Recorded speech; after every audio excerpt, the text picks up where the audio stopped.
CBSE words में आपका स्वागत है। इस वीडियो में हम क्लास 6 साइंस का फर्स्ट चैप्टर, इसका नाम है कंपोनेंट्स ऑफ फूड, ये डिस्कस करेंगे। बेसिकली इस चैप्टर को हमने line by line NCERT explanation वाली वीडियो में डिस्कस किया था। सारी चीज़ें हमने डिटेल में पढ़ी थी। ये जो आप देख रहे हो बेसिकली ये नोट्स है जो कि पीडीएफ के फॉर्म में आपको मिल जाएगा, आप इसे डाउनलोड कर सकते हो। तो इसको मैं थोड़ा सा एक्सप्लेन कर देता हूँ, एक तरह से आपका रिवीजन भी हो जाएगा और शॉर्ट में चैप्टर भी आपको समझ में आ जाएगा।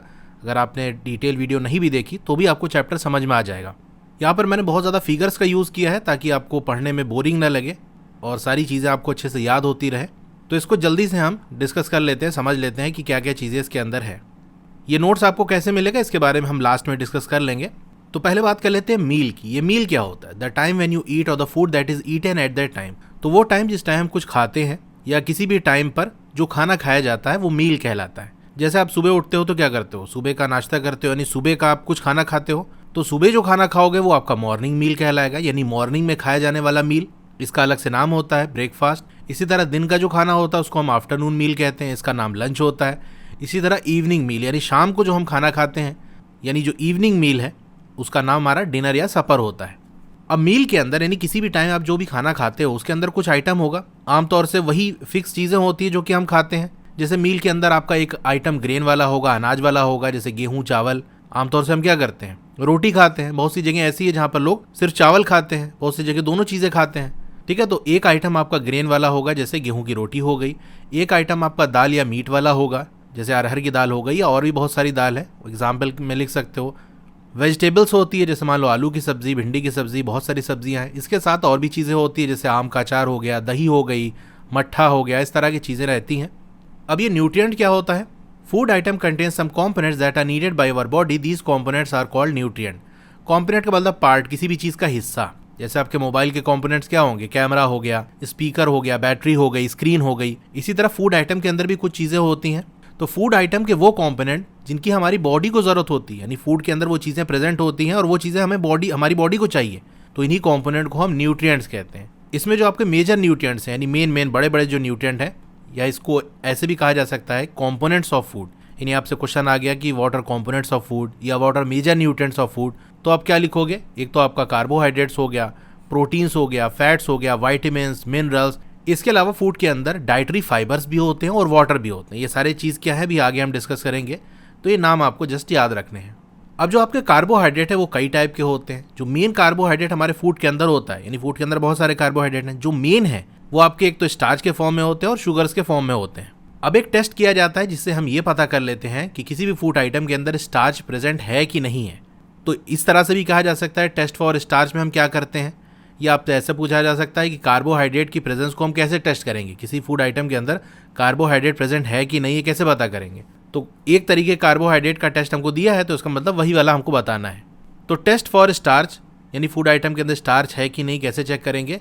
आपको क्या करना है, 2-3 बूंद डाइल्यूट आयोडीन सोल्यूशन की फूड आइटम पे डाल देना है, जिस फूड आइटम को चेक करना है।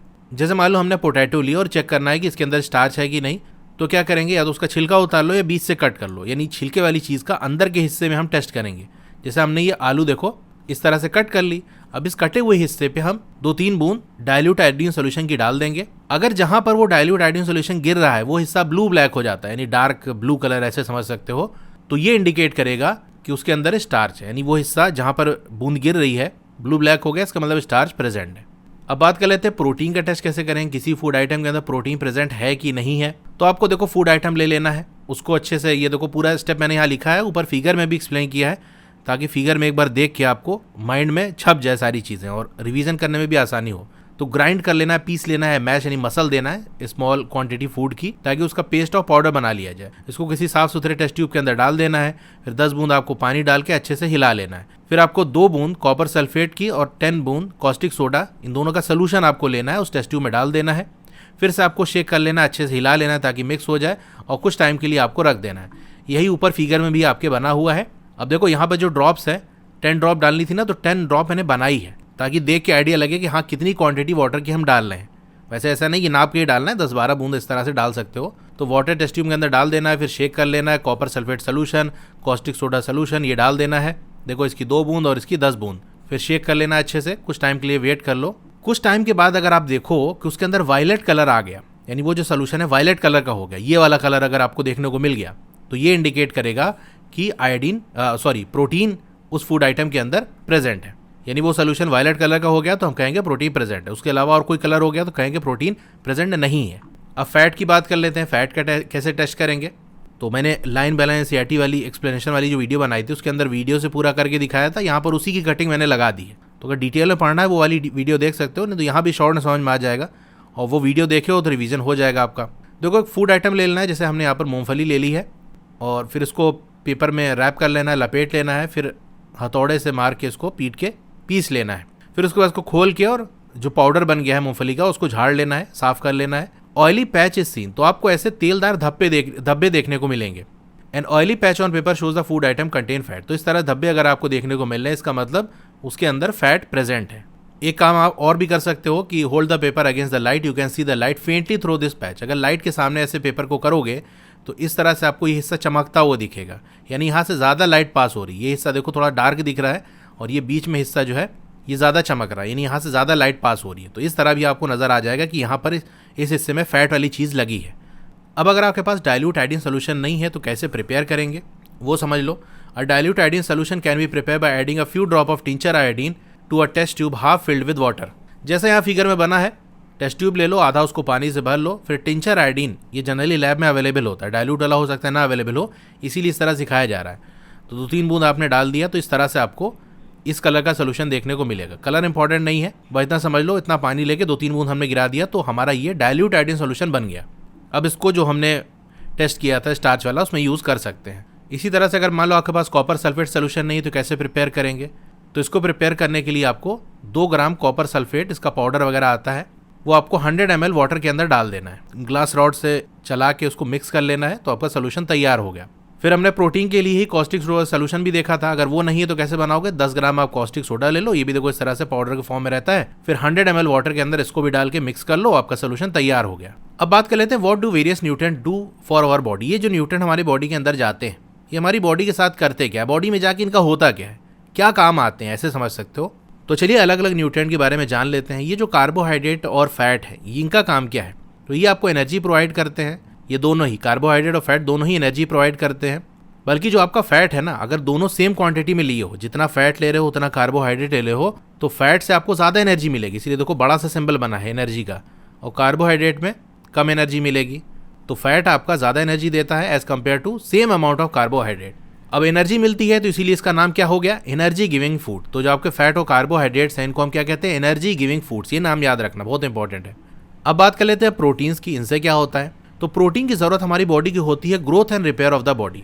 हमारी बॉडी के अंदर ग्रोथ होती रहे, हाथ पैर बड़े होते रहे, हमारी लंबाई वगैरह बढ़ती रहे, जैसा कि आपको ये इमेज में ऊपर बना हुआ है, और बॉडी के अंदर कुछ भी गड़बड़ हो रही है, कोई भी डैमेज हो रहा है तो वो रिपेयर होता रहे, इसके लिए प्रोटीन ज़रूरी है। Food containing protein are often called body building foods. अब ऐसे फूड जिनके अंदर प्रोटीन्स होता है उनको हम बॉडी बिल्डिंग फूड कहते हैं, कि इससे बॉडी बिल्ड होती है। यानी अगर प्रोटीन लोगे और अच्छे से एक्सरसाइज वगैरह करोगे तो आपकी अच्छी सी बॉडी बन जाएगी। इसीलिए जो जिम वगैरह जाते हैं ना तो प्रोटीन वाली चीज़ें खाते हैं, पनीर खा रहे हैं, चिकन खा रहे हैं, क्यों खाते हैं, क्योंकि उनको बॉडी बनानी है। अब वाइटामिन का काम क्या है, ये हमको बीमारियों से बचाते हैं और हमारी आँखों को, हड्डी को, दांत को, गम्स को हेल्दी रखते हैं। अब एक एक वाइटामिन के बारे में बात कर लें। जैसे हमारा वाइटामिन ए है, ये क्या करता है, हमारी स्किन और आइज़ को हेल्दी रखता है। अब वाइटामिन डी क्या करता है, ये मदद करता है हमारी बॉडी की कि जो कैल्शियम है उसको इस्तेमाल कर सके बोन्स और टीथ के लिए। भाई कैल्शियम की ज़रूरत हमारी हड्डियों को और दांत को है, कैल्शियम होते हुए भी इस्तेमाल नहीं हो पाता अगर वाइटामिन डी की कमी हो। तो वाइटामिन डी यही काम करता है कि जो कैल्शियम है वो इस्तेमाल हो सके। ऐसे मान लो कोई सामान है वो अलमारी के अंदर बंद है और ताला बंद है, तो वो सामान आपके पास है तो अलमारी के अंदर है लेकिन आप निकाल नहीं पाओगे, उसके लिए आपको चाबी चाहिए ताकि ताला खोल के निकाल सको। तो कैल्शियम बॉडी के अंदर है लेकिन बॉडी उसको यूज़ नहीं कर पा रही है, वाइटामिन डी उसको यूज़ करने में मदद करता है। वाइटामिन सी क्या करेगा, बहुत सारी जो बीमारियां हैं उससे लड़ने में मदद करता है। और हमारी जो बॉडी है ना वो भी वाइटामिन डी बनाती है in the presence of sunlight, यानी धूप की रोशनी में हमारी बॉडी ऑटोमेटिक वाइटामिन डी बनाती है। एक तो हम फूड आइटम खाते हैं उससे वाइटामिन डी मिलता है, उसके अलावा धूप से भी हमारा वाइटामिन डी ऑटोमेटिक बनता है। आजकल क्या हो रहा है, insufficient exposure to sunlight causing vitamin D deficiency in many people. बहुत से लोगों के अंदर वाइटामिन डी की कमी इस वजह से हो रही है क्योंकि वो धूप कम ले रहे हैं। भाई गर्मी के दिन तो छोड़ो, लोग सर्दी के दिन के अंदर भी धूप इतना नहीं ले रहे हैं, तो वाइटामिन डी नहीं मिल पाएगा तो कमी हो जाएगी उसकी। और जो वाइटामिन है वो अलग अलग तरीके का होता है, अलग अलग नाम से जाना जाता है। जैसे वाइटामिन ए हो गया, वाइटामिन सी, डी, ई, के, और एक ग्रुप होता है वाइटामिन, यानी कई सारे वाइटामिन का एक ग्रुप है, उसका नाम क्या है, वाइटामिन बी कॉम्प्लेक्स। अब मिनरल्स क्या करते हैं, ये ज़रूरी है ताकि प्रॉपर ग्रोथ होती रहे हमारी बॉडी की, and to maintain good health, अच्छी हेल्थ रहे ताकि इसी तरह से उछल कूद सकें, तो मिनरल्स में काम आता है। अब आगे हमारा डाइटरी फाइबर्स, इसको हम रफेज भी कहते हैं। तो रफेज आमतौर से हमको प्लांट प्रोडक्ट से मिलता है, यानी प्लांट से मिलने वाली चीज़ों में ही हमारे डाइटरी फाइबर या जिसे हम रफेज कहते हैं वो होता है। कमाल की बात यह है कि जो रफेज है ना, ये कोई न्यूट्रिएंट नहीं प्रोवाइड करता हमारी बॉडी को, यानी फूड हम क्यों खाते हैं, ताकि उसके अंदर जो न्यूट्रिएंट है वो हमारी बॉडी ले सके। ये जो रफेज है कोई न्यूट्रिएंट देता ही नहीं, तो अब कहोगे उसका काम ही क्या है जब न्यूट्रिएंट नहीं दे रहा है। तो इसका काम ये है, this helps our body to get rid of undigested food. देखो फूड के अंदर एक तो वो चीज़ होती है जो हमारे बॉडी को ज़रूरत है न्यूट्रिएंट, उसके अलावा भी कुछ वेस्ट चीज़ें होती हैं जिनकी हमारी बॉडी को ज़रूरत नहीं है। तो फूड के अंदर से बॉडी न्यूट्रिएंट निकाल के ले लेती है, और जो कचरा बच गया उसको हम क्या कहेंगे, अनडाइजेस्टेड फूड, यानी अब वो कचरा है, किसी काम का नहीं है, उसको बॉडी से बाहर निकालना है। तो ये जो रफेज है या डाइटरी फाइबर है उसको बाहर निकालने में मदद करते हैं, ताकि आसानी से आराम से हमारी बॉडी से वो वेस्ट मटेरियल निकल जाए, हमारी बॉडी में भरा ना रहे। अब रफेज के मेन सोर्सेज की बात कर लें, कहाँ से मिलेगा। एक तो आपका होल ग्रेन्स हो गया। अब ये एक टाइप का ग्रेन्स होते हैं, यानी अनाजों का एक ग्रुप है, उसको हम होल ग्रेन्स कहते हैं। इसके अंदर आपका गेहूँ हो गया, ओट्स हो गया, मिलेट्स हो गया, ये सारी चीज़ें आती हैं। तो एक इमेज मैंने लगा दी गेहूँ की, बस आप नाम याद रखना, होल ग्रेन्स। फिर आपकी जो पल्सेस यानी दाल हो गया, पोटैटोज यानी आलू हो गया, फ्रेश फ्रूट्स, वेजिटेबल्स, इनके अंदर आपको रफेज मिलेगा। अब वाटर का क्या काम हमारी बॉडी को, water helps our body to absorb nutrient from the food. Food के अंदर से न्यूट्रिएंट को एब्जॉर्ब करने में ये जो वाटर है वो मदद करता है। और इसका क्या काम है, it also helps in throwing out some waste from the body as urine and sweat. Urine और स्वेट के फॉर्म में, यानी पसीने के फॉर्म में बॉडी से वेस्ट निकालने में ये वाटर मदद करते हैं। क्योंकि हमारा पसीना निकलता है या यूरिन निकलता है, उसके अंदर क्या होता है, वाटर होता है। वाटर के साथ साथ बॉडी के अंदर जो कुछ गंदगी होती है वो निकलती है। तो अगर वाटर नहीं होगा तो वो गंदगी बाहर नहीं निकल पाएगी, वाटर के साथ वो निकल जाती है, बह जाती है। अब ये पानी हमारी बॉडी को मिलता कैसे है, आमतौर से जो वाटर है हमारी बॉडी की जो ज़रूरत है वो उससे मिलता है, उन चीज़ों से जो हम ड्रिंक करते हैं। जैसे वाटर हो गया, मिल्क, इसके अंदर भी पानी होता है। टी, चाय बनाते हैं तो पानी डालते हैं, तो पानी पी रहे हैं या दूध पी रहे हैं, चाय पी रहे हैं, तो इससे भी हमारा बॉडी के अंदर पानी चला जाता है। इसके अलावा जो हमारा पके हुए खाने हैं उसके अंदर वाटर होता है, खाना बनता है तो पानी डाला जाता है कि नहीं, देखा होगा आपने। तो वो जो पानी डलेगा वो कहाँ जाएगा, उस खाने के अंदर मिक्स हो गया, तो जब खाना खाएंगे तो पानी भी चला जाएगा। इसके अलावा बहुत से फूड मटेरियल है, जैसे टोमेटो हो गया, यानी आपका जो टमाटर हो गया, लेमन हो गया, इनके अंदर वाटर होता है। इनमें क्या होता है, जो रस वाली चीज़ें होती है उसके अंदर वाटर होता है, यानी वाटर और उसके साथ जो उसका रस है वो मिला होता है। तो इनको खाओगे तो वाटर भी चला जाएगा। अब यहाँ पर कुछ आइटम लिखे हुए हैं कि अलग अलग जो न्यूट्रिएंट है वो किस किस चीज़ों में पाए जाते हैं। वैसे तो जो भी न्यूट्रिएंट है वो बहुत सारे फूड आइटम में पाए जाते हैं, लेकिन जितना आपकी बुक में दिया है वो उतना इंपॉर्टेंट है, उतना आपको याद करना है। नहीं तो कम से कम हर न्यूट्रिएंट का 4-5 ठो नाम आपको याद कर लेने हैं। जैसे हम सोर्सेज ऑफ प्रोटीन की बात कर लें, किन चीज़ों में प्रोटीन होता है, तो 2 तरीके के सोर्स है, एक तो प्लांट सोर्सेज है, एनिमल सोर्सेज। यानी प्रोटीन एक तो प्लांट वाली चीज़ों से मिलता है, दूसरा एनिमल वाली चीज़ों से मिलता है। प्लांट वाले में आपका ग्राम आ गया, यानी जो चना हो गया, मूंग हो गया, तुअर या अरहर की दाल कहते हैं, बीन्स जैसे आपका राजमा हो गया, सोयाबीन हो गया, पीज यानी मटर, इनके अंदर आपको प्रोटीन देखने को मिलेगा। ये सब किससे मिलते हैं, प्लांट से मिलते हैं। तो ये प्लांट सोर्स हो गए। अब इसमें कम से कम 3 नाम आपको याद होने चाहिए कि अगर प्रोटीन सोर्स आपसे पूछा जाए तो 3 प्लांट वाले बता देना, 3 एनिमल वाले बता देना। नहीं तो अगर सारे ही याद कर लो तो बहुत अच्छी बात है। एनिमल वाले की बात कर ले तो मीट, फिश हो गया, मिल्क हो गया, पनीर हो गया, एग्स हो गया, इन सब के अंदर प्रोटीन होता है। ये जस्ट नाम है, इसमें समझाने वाली चीज़ नहीं है, आपको बस पढ़ लेना है। फैट वाले की बात कर ले तो प्लांट सोर्स में आपके नट्स हो गया, तिल हो गया, ग्राउंड। अच्छा याद रखना, जितने भी तेल वाली चीज़ें हैं, जो भी ऑयल हैं, उनके अंदर फैट होता है। जैसे आपका ये सनफ्लावर ऑयल हो गया, मस्टर्ड यानी सरसों का ऑयल हो गया, कोकोनट ऑयल हो गया, ये आपके देखो जो नट्स हो गए, जैसे बादाम हो गया, इसका भी तेल होता है, आलमंड ऑयल होता है ना, तिल का तेल निकाला जाता है, मूंगफली का तेल होता है। तो ये सारे तेल वाली जो चीज़ें हैं इनके अंदर फैट होता है। फिर एनिमल सोर्स की बात कर ले, मीट हो गया, फिश हो गया, फिश से भी ऑयल निकाला जाता है, फिश ऑयल होता है ना, तो बस ऐसे समझ सकते हो। घी हो गया, मिल्क हो गया, बटर हो गया, क्रीम हो गया, एग हो गया, इन सब के अंदर आपके फैट होते हैं और ये आपके एनिमल सोर्सेज है। इसी तरह ये सारे नाम हैं, आपको जस्ट याद कर लेने हैं, इसमें समझाने वाला इतना नहीं है, तो मैंने सब लिख दिया यहाँ पर। अच्छा, ऐसे जो फूड आइटम जिनके अंदर बहुत सारे न्यूट्रिएंट पाए जाते हैं उसका अलग से मैंने यहाँ मेंशन कर दिया है। जैसे मिल्क की बात कर लें, इसके अंदर fat, protein, vitamin A, D, phosphorus, calcium, ये सब होता है। फिश की बात कर ले, fat, protein, vitamin D, iodine, ये होता है। फिर एग के अंदर fat, protein, vitamin D, calcium होता है। अब ये बैलेंस्ड डाइट क्या होता है? A diet that includes all the nutrients that our body need in a right quantity along with a good amount of roughage and water is called balanced diet. तो एक एक करके समझते हैं। ऐसी डाइट यानी ऐसा जो हमारा खाना है जिसके अंदर सारे ही न्यूट्रिएंट हो जो हमारी बॉडी की ज़रूरत है, यानी हमारी बॉडी को जिन भी न्यूट्रिएंट की ज़रूरत है वो सारे न्यूट्रिएंट उस डाइट के अंदर हों, उस खाने के अंदर हों, इन राइट क्वांटिटी, यानी सही क्वांटिटी भी ज़रूरी है। यानी ऐसा नहीं कि न्यूट्रिएंट है तो लेकिन मान लो बहुत थोड़ा सा या बहुत ज़्यादा है तो जितना बॉडी की ज़रूरत है उतना होना चाहिए, जो न्यूट्रिएंट चाहिए वो होने चाहिए, जितना चाहिए वो होना चाहिए। इसके अलावा अच्छे अमाउंट में रफेज भी हो और वाटर भी हो, क्योंकि ये भी इंपॉर्टेंट है, हमने देख चुका कि इनका काम क्या है। तो इन सब को मिला ले तो हमारा ये बैलेंस डाइट कहलाता है। अब जब हम खाने को पकाते हैं तो उसमें कुछ जो न्यूट्रिएंट है वो लॉस्ट हो जाते हैं, यानी न्यूट्रिएंट चले जाते हैं, ख़त्म हो जाते हैं। और सिर्फ पकाने में ही नहीं, बल्कि जब हम किसी फूड आइटम को धोते हैं, कट करते हैं या पीलिंग करते हैं यानी छिलका उतारते हैं, तो इसकी वजह से कुछ विटामिन है वो लॉस हो जाते हैं। ऐसा क्यों होता है? क्योंकि देखो होता ही है ना, जो स्किन होती है वेजिटेबल या फ्रूट की, उसके अंदर विटामिन और मिनरल होते हैं। अब छिलका आपने उतार दिया, कूड़े में फेंक दिया, तो वो न्यूट्रिएंट चले गए। इसी तरह अगर बार बार आप धोगे, जैसे राइस हो गया, पल्सेस हो गया, इन सबको धो के ही पकाया जाता है ना, चावल और दाल धोते हैं, बहुत ज़्यादा आप धोगे तो क्या होगा, कुछ जो विटामिन है और मिनरल है वो धुल के बह जाएंगे।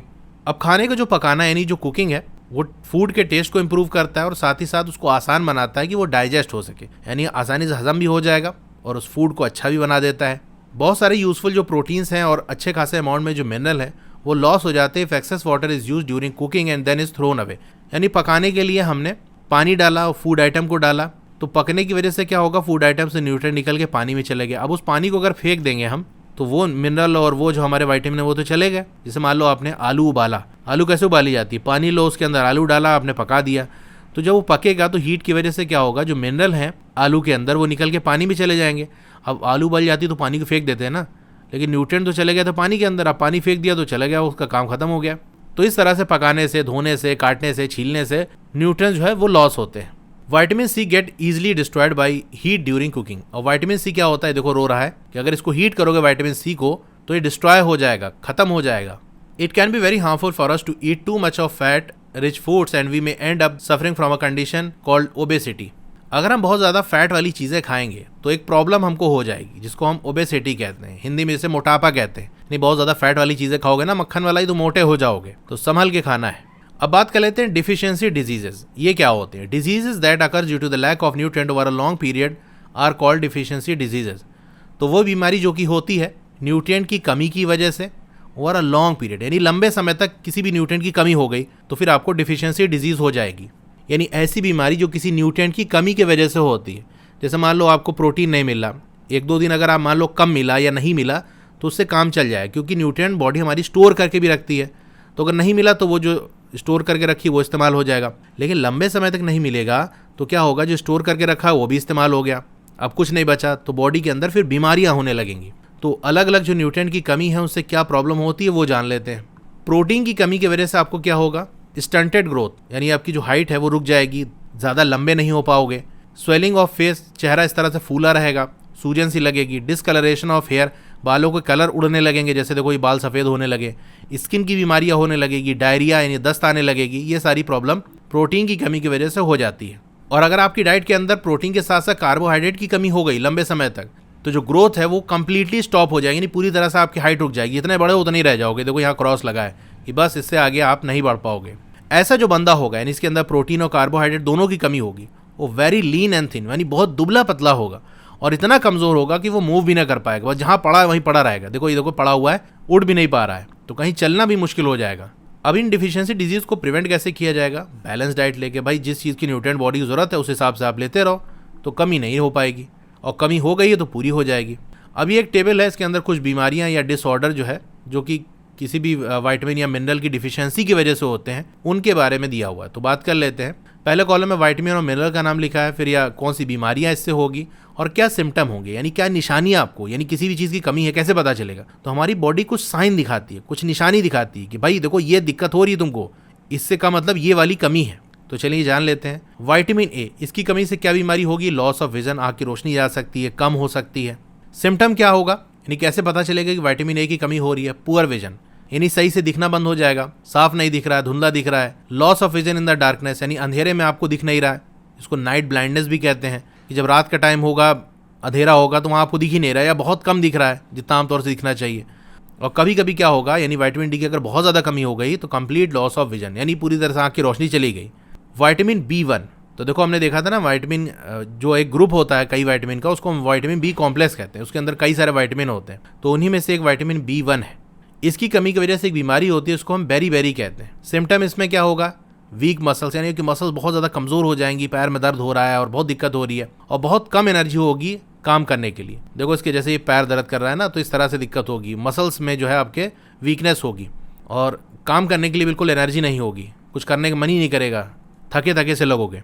विटामिन सी की वजह से एक बीमारी होती है, उसको हम स्कर्वी कहते हैं। इसके अंदर मसूड़ों से जो है ब्लीडिंग होती है, खून निकलने लगता है। और विटामिन सी की कमी होगी तो आपके जो वुंड्स है, जो जख्म वगैरह, मान लो कहीं चोट लग गई तो उसको सही होने में काफ़ी टाइम लगेगा। विटामिन डी की कमी की वजह से एक बीमारी होती है, उसको हम रिकेट्स कहते हैं। इसमें हड्डियाँ जो है मुड़ जाती हैं। कैसे मुड़ जाती हैं? जो बोन्स है वो इतनी सॉफ्ट हो जाती हैं कि लोड पड़ा मुड़ गई। जैसे पैर की आमतौर से ज़्यादा मुड़ जाती हैं क्योंकि पैर में पूरी बॉडी का लोड पड़ रहा है, तो ऐसे हड्डी जाकर ऐसे घूम गई, देखो मुड़ गई। कैल्शियम की कमी की वजह से बोन एंड टूथ डीके, यानी ये हड्डी और दांत आपके खराब होने लगेंगे। सिम्टम में यही है कि हड्डियाँ आपकी कमज़ोर हो जाएंगी, दांत खराब होने लगेगा, तो समझ जाना कैल्शियम की कमी हो रही है। देखो इसका दांत इतना अच्छा था, यहाँ पर धीरे धीरे करके यहाँ पर गड्ढा होता गया, खराब हो गया इसका। आयोडीन की कमी की वजह से बीमारी होती है, इसको हम गोइटर कहते हैं। इसमें क्या होता है? Glands in the neck appear swollen. यहाँ पर जो गर्दन का ये हिस्सा है गले का, ये फूल जाएगा, सूजन सी आ जाएगी। और आयोडीन की कमी की वजह से क्या होता है? Mental disability in children. बच्चों के अंदर आयोडीन की कमी हो गई तो मेंटल डिसेबिलिटी हो सकती है, यानी दिमागी कोई बीमारी हो सकती है।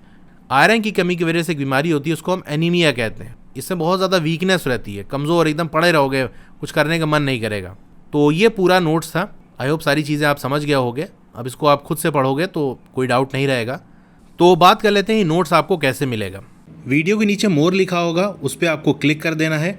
फिर यहाँ पर एक और मोर लिखा हुआ है, वहाँ पर आपको क्लिक कर देना है, तो आपका डिस्क्रिप्शन ओपन हो जाएगा। स्क्रॉल डाउन करोगे तो यहाँ देख सकते हो वेबसाइट, उसके सामने ब्लू कलर से लिंक है, इस पर आपको क्लिक कर देना है।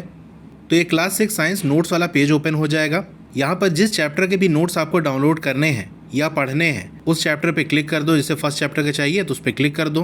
तो ये देखो नोट्स ओपन हो गया, यहाँ से आप पढ़ भी सकते हो, नहीं तो यहाँ नीचे एकदम जाओगे लास्ट में जहाँ पर ये नोट्स आपका एंड होगा, यहाँ देख सकते हो डाउनलोड दिस नोट्स, इस पर क्लिक करके डाउनलोड कर सकते हो। अगर आपको डाउनलोड करने में प्रॉब्लम आ रही है, क्योंकि जब क्लिक करोगे तो डायरेक्ट नोट्स ओपन नहीं होगा, एक ऐड आएगा। अगर उसमें आप कंफ्यूज हो रहे हो तो नीचे हाउ टू डाउनलोड नोट्स लिख कर आ रहा है, उस पर क्लिक करो तो पूरा प्रोसीजर आपको पता चल जाए कैसे डाउनलोड करना है। तो अगर आपको क्लास 6 की और वीडियोस देखनी है तो इस तरह से आपकी वीडियो चली होगी। पहले आप वीडियो को लाइक कर लो, इधर लाइक का बटन होगा, और चैनल को सब्सक्राइब कर लो।